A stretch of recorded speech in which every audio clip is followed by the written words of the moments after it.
Okay, so Dr. J, I am going from a job where I'm getting a paycheck every 2 weeks and I know exactly what to expect to starting my own project where I'm going to have a lot of fluctuation in my income each month. And I'm wondering, like, how can I plan for that as I'm budgeting? You're joining all the gig workers and the small business owners and the commission salespeople and the realtors. And like, I hate to say it, Katie, but this is when you're not special. Like, this is one of those where there's a whole lot of other people that are doing it. And by the way, most of them have trouble. So I'm just being completely transparent on that. Budgeting when your income is bouncing all over the place is a giant nightmare. Okay, so a couple different ways to do this. One, we can start based on an average. So you can say, look, on average, I bring in $5,000 a month. Some months are 7, some months are 4, and we can start with the average. Downside there is when we have that low month, we've now budgeted too much. So what some people then do is say, okay, no, forget the average. Let's budget on my lowest month ever.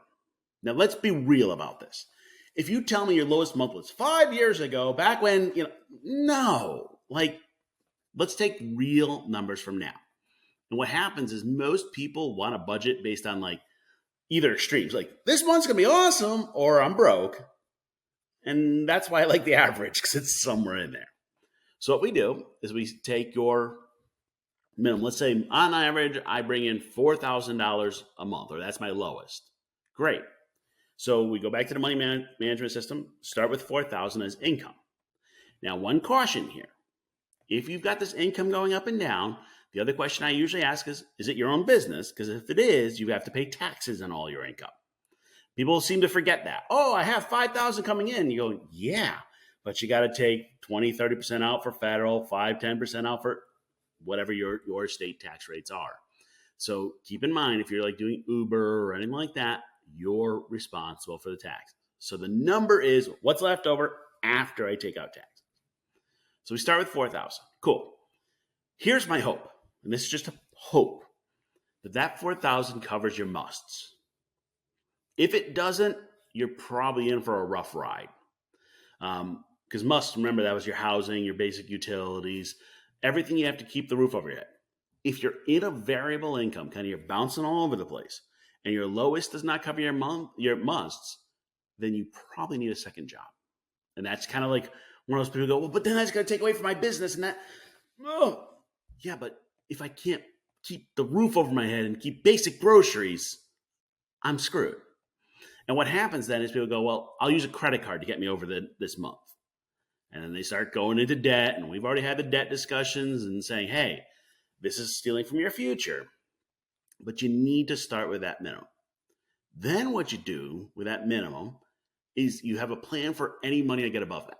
So my minimum's 4,000. On a good month, I might get to 7,000.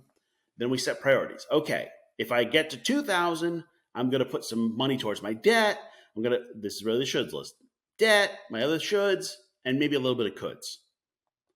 If I have giant months, I might even get to some fun stuff like eating out. Now, people go, well, but I'm going to eat out the whole month. Well, no, I got to cover my rent first, okay? Now, what some people do, and this is a good answer, is especially if you have seasonal issues, you're going to have to put some money aside for a peak and valley account. So, for example, you work in landscaping.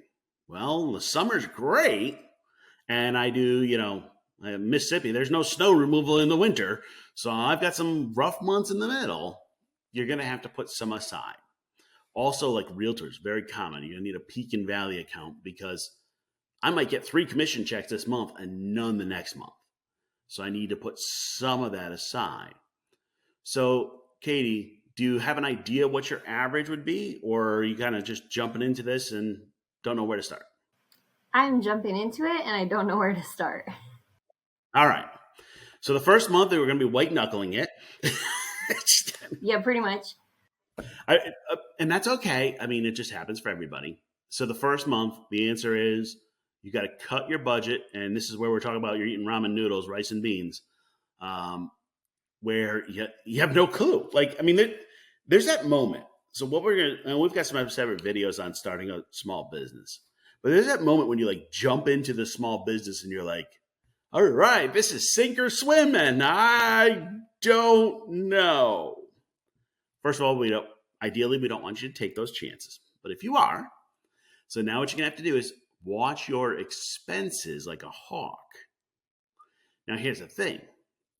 New business owners often go, well, it should make me a lot of money.